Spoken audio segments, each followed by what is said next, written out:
¿Qué es el psicoanálisis? ¿Qué es una pulsión? I started my professional activity as a neurologist. Sur le mot d'esprit, qu'est-ce qu'il dit d'autre?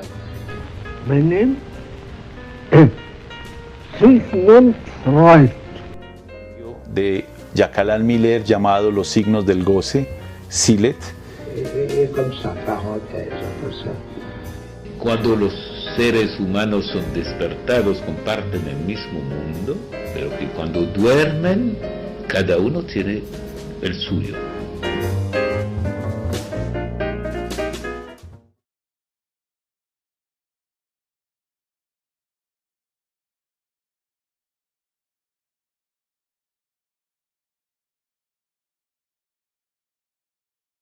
Bueno, en esta conferencia, en efecto, Freud plantea tres teorías de la angustia. Es un tema que, como se decía, ocupó a Freud durante toda su vida. Ya había hecho unos desarrollos en 1895, cuando apenas comenzaba su viraje desde la neurología al psicoanálisis, e incluso mucho después de esta conferencia, que es del 16, se ocupa del problema en un texto en 1926 llamado Inhibición, síntoma y angustia.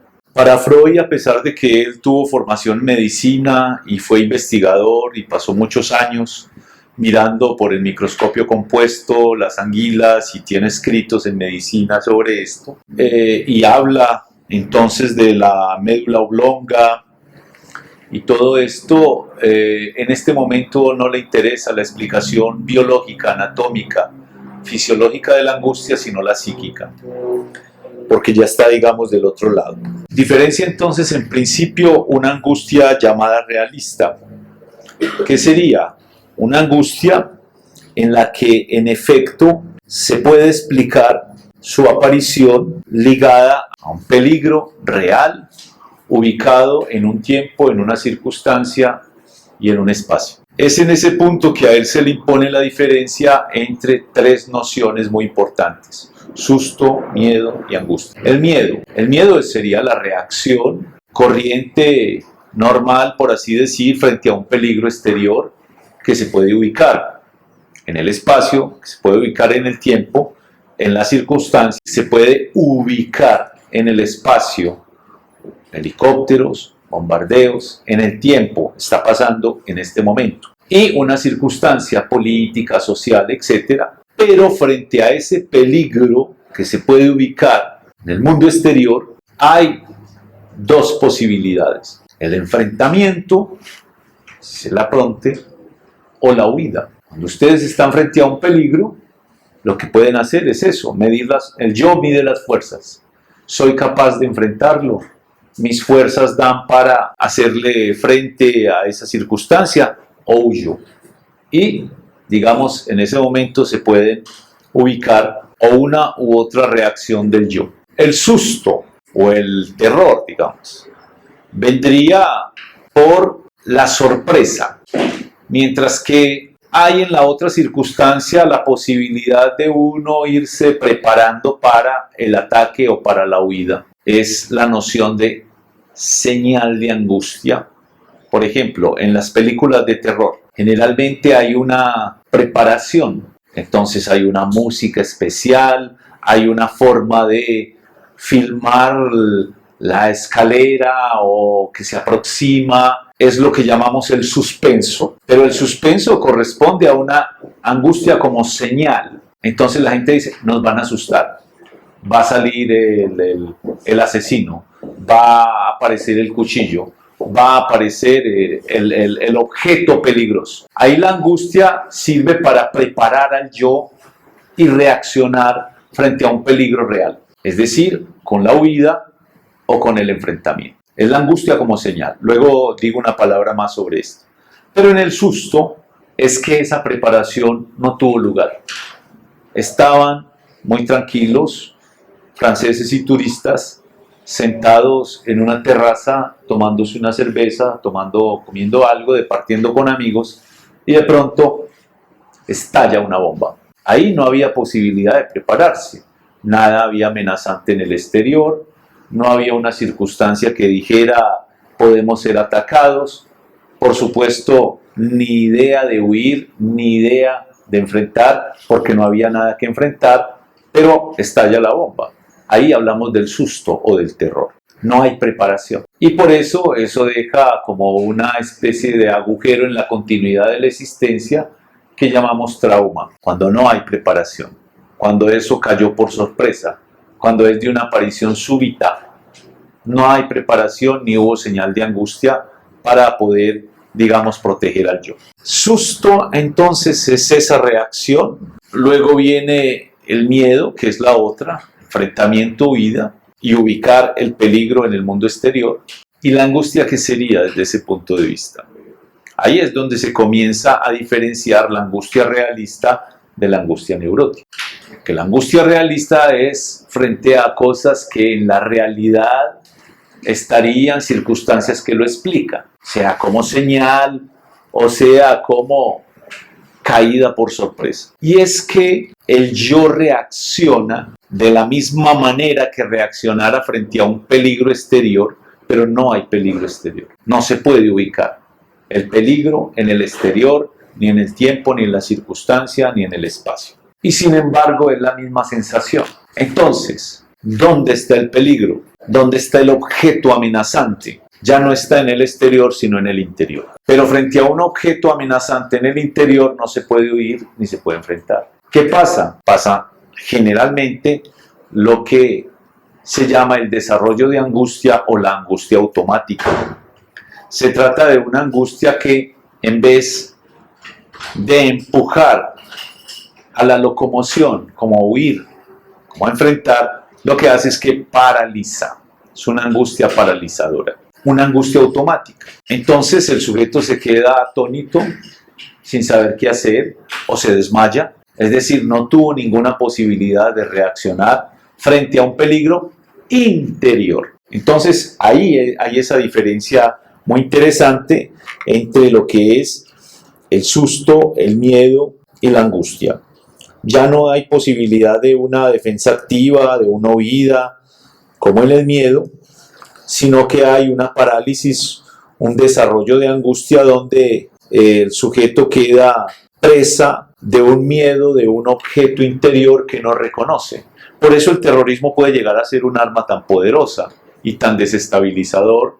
Puede ser incluso usado como arma de guerra, de hecho se usa, porque primero que todo, como las condiciones del enfrentamiento entre las naciones ha cambiado, aquí ya no es una nación contra otra nación. Si el Estado Islámico fuera un país, iban y lo bombardeaban, como hicieron Panamá, o como hacen con Irán, Irak, Siria, etc.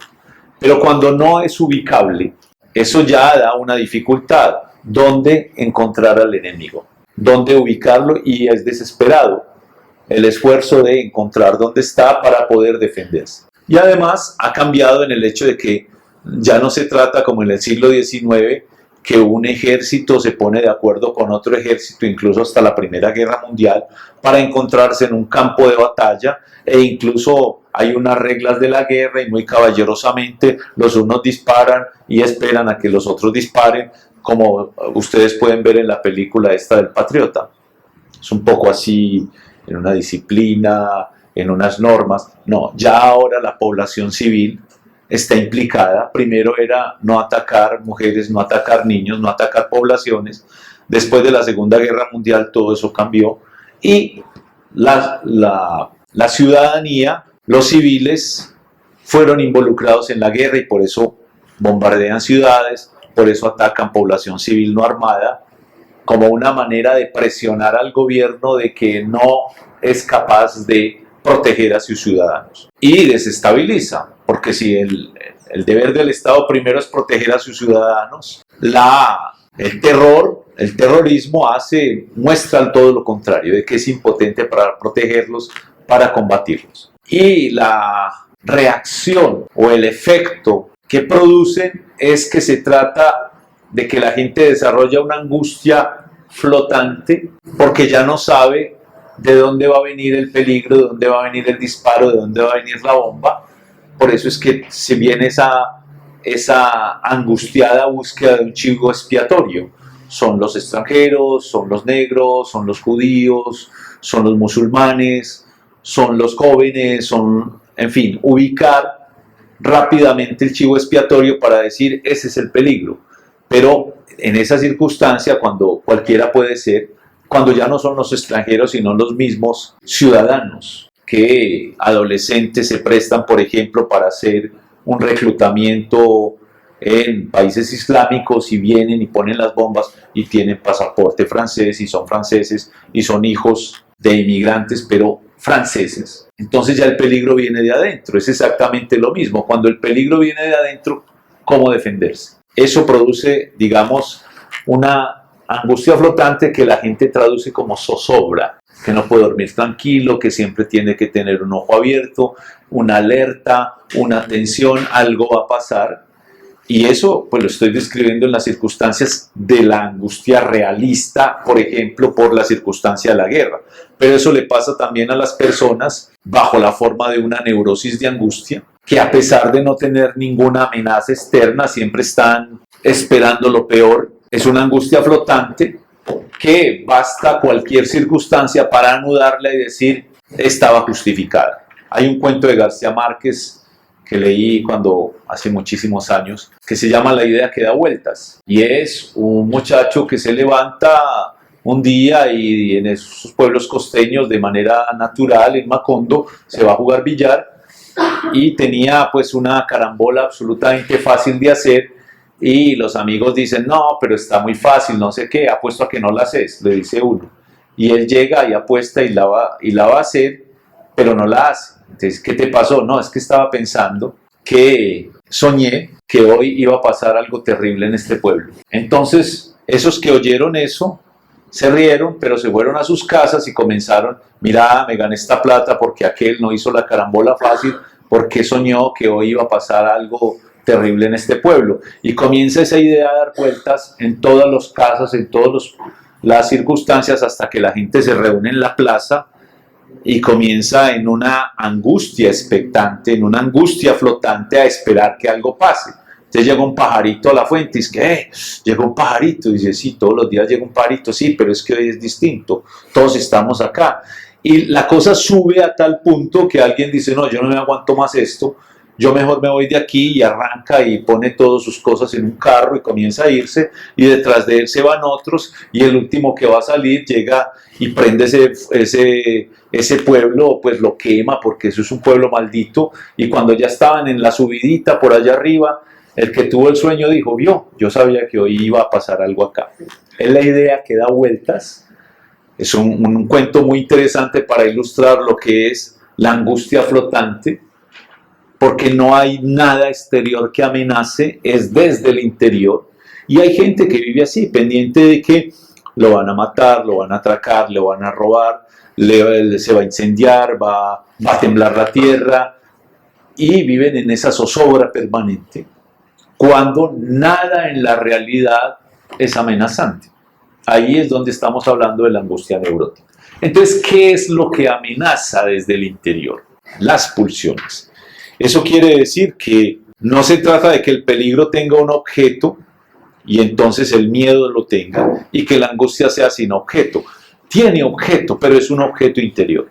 Por ejemplo, el objeto, algo en el orden de la pulsión. Está pues bien diferenciado lo que es la angustia como señal, aquella que prepara en el suspenso para la reacción, la angustia automática que se desarrolla hasta paralizar al sujeto, por ejemplo, la que se desarrolla a partir del encuentro con un objeto miedoso, pero al cual, siendo interno, no se sabe reaccionar. Y ahí, fíjense que a diferencia de la angustia realista, que tiene un sentido, que uno puede decir, no, sí, claro, es que Noriega estaba peleando contra los Estados Unidos y era un narcotraficante, pero también tenía aliados en Estados Unidos, y mientras él le sirvió y financió los contra, etcétera, etcétera, fue un socio, pero luego ya no quiso colaborar más y vinieron por eso y lo bombardearon en la justificación de que iban a liberar a Panamá de un tirano. ¿Todo eso qué es? Sentido, porque los humanos huimos al vacío, huimos al sinsentido, estamos ávidos de tener sentido, y por eso incluso la pesadilla, cuando nos despertamos, es para encontrar en el mundo real el sentido de que era un sueño, de que en realidad estamos ahí muy tranquilos, que no estamos amenazados por nada, que fue simplemente un mal sueño. Es decir, encontramos el sentido. El miedo es justificado porque hay un objeto externo frente al cual se desarrolla una señal de angustia para saber dónde situarlo, esconderse, huir, enfrentar. Pero la angustia automática, el desarrollo de angustia, no tiene sentido. Entonces es una cosa terrible, porque es un afecto que te produce taquicardia, sudoración, que te produce inquietud, malestar, pero no sabes por qué. En el congreso en el que estuve la semana pasada, tuve una intervención con una psicoanalista francesa que se llama Dominique Miller sobre el pánico. Lo traigo precisamente por esto, porque nos tocó precisar susto, miedo de angustia.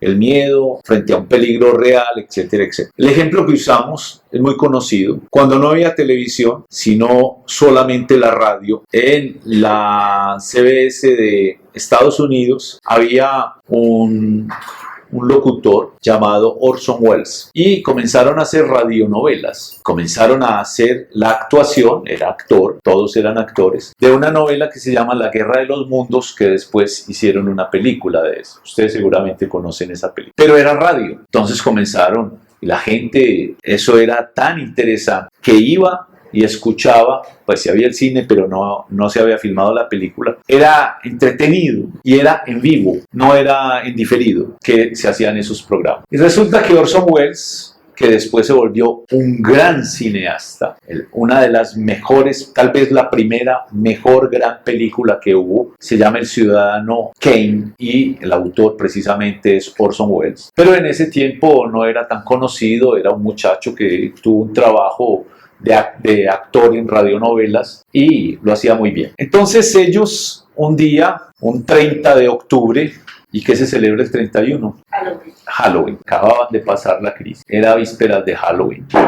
Estaban común y corriente haciendo la dramatización de la Guerra de los Mundos. Y él se había hablado ya con otros actores para hacer lo siguiente. Interrumpieron la emisión. Toda la nación estaba escuchando esto, ese 30 de octubre. Interrumpieron la emisión y dicen, bueno, tenemos que interrumpir esta dramatización porque nos llega una noticia que concierne a todo el país y que es urgente.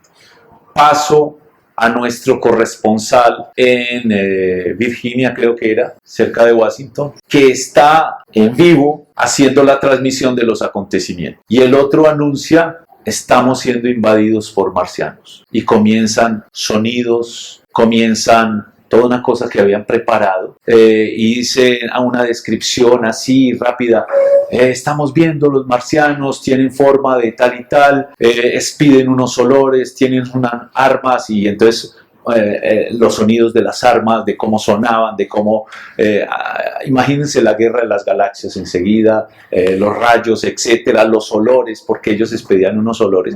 Pero le vamos a pasar la palabra a nuestro ministro de Defensa de los Estados Unidos, y era otro actor. Sí, estamos preparando para poder reaccionar contra ellos, pero no sabemos, nuestras armas son inferiores y es toda la tierra, están por todas partes, estamos escuchando que están atacando en todos los lugares. Y esto lo comenzaron a hacer también que la gente sintió un pánico. Y pues imagínense a dónde uno se puede esconder si son marcianos, si son superiores, si tienen armas. Si no sabemos qué tipo de tecnología tengan, qué tipo de inteligencia tengan, cuando es realmente lo otro, lo desconocido, lo que nos ataca. Entonces hubo gente que huyó, otros que intentaron suicidarse, otros que se escondieron, pues imagínense el pánico que se apoderó ese día. Al otro día era Halloween. Venían de la crisis, también habían sido derrotados recientemente por una batalla, es decir, la moral estaba bajita, y ese supuesto ministro de defensa dice, no tenemos cómo defendernos, es el pánico colectivo. Ya después dijeron que era una broma, al otro día. Pero mientras tanto la gente en efecto comenzaba a sentir el olor de los marcianos, a oír los ruidos, etc. Era una ciencia ficción, pero como era en directo, lograron crear también eso hizo un acontecimiento, lo catapultó, pero también fue muy criticado por lo que produjo, porque es como la invasión de un peligro que no se ve. Entonces la gente, claro, salía, uy, no vemos nada, pero por ahí deben estar. Vea esos rayos, exactamente por la angustia flotante que creó a partir de esa falsa noticia. Entonces, claro, de ahí se desarrolla el concepto de pánico, que hoy se conoce como ataques de pánico. En el DSM está así, en el Manual Diagnóstico Estadístico, y la gente dice, llega a los consultorios diciendo, es que súbitamente me coge un susto de que me va a morir, de que algo va a pasar, pero nada me está amenazando, toda mi familia está muy bien, etcétera, etcétera, etcétera. Ahí podríamos hablar de una angustia flotante o de una angustia, de un desarrollo de angustia. Otra precisión que es interesante es la de las fobias. Talen Hall, que era un psicólogo contemporáneo de Freud, fue incluso el que hizo las gestiones para que Freud viniese a hacer las conferencias de Yale en la Universidad de Yale en los Estados Unidos, hizo un catálogo de fobias, pero un catálogo casi como a la Borges, el catálogo infinito de las fobias. Y las fobias nos muestran de lo que es la angustia no realista, de la angustia neurótica, de una angustia sin sentido, porque la angustia no tiene sentido. Es que vengo muy mal, estoy así, con sudoración, con taquicardia, con sensación de peligro, pero ¿a partir de qué? No sé. ¿Desde cuándo? No sé. ¿Qué pasó en tu vida que pudiera provocarlo? No sé. ¿Qué soñaste? No sé. Es decir, no hay sentido y eso todavía angustia más. En cambio, la fobia es ubicar en el espacio y en el tiempo un objeto amenazante, como aquel que me da ya no la angustia sino el miedo, pero que sirve para justamente poder huir. Entonces, decir que es el gato o el perro o el lobo o el espacio abierto o el espacio cerrado ayuda al fóbico a esa angustia neurótica adjudicársela a un elemento del mundo exterior que puede ubicar para poder tenerlo a distancia. ¿Qué es que le tengo miedo a los perros? O imagínense que miedo a una cucaracha, pues una insignificante cucaracha, un tipo de 120 kilos y una cucaracha que puede pensar apenas unos gramos y sin embargo hace que se suba a la silla y de manera desmesurada reaccione diciendo, una cucaracha, pues ¿qué le puede hacer una cucaracha? No tiene dientes, no tiene veneno, no tiene nada, pero es un objeto en el cual se puede ubicar, digamos, esa circunstancia. Ahora, es claro que no es el objeto mismo. Desde el punto de vista racional, es desmesurado tenerle miedo a una cucaracha. Pero desde el punto de vista de la neurosis es importante ubicarlo allí porque así se traslada el miedo a un objeto interior en un objeto exterior localizable. Entonces, está uno perdido si comienza a hacer el catálogo, porque son tantos y tan diversos que cada quien puede encontrar, por ejemplo, fobia al ventilador. Bien, alguien le puede tomar. No prendas eso que me da mucho miedo. ¿Por qué?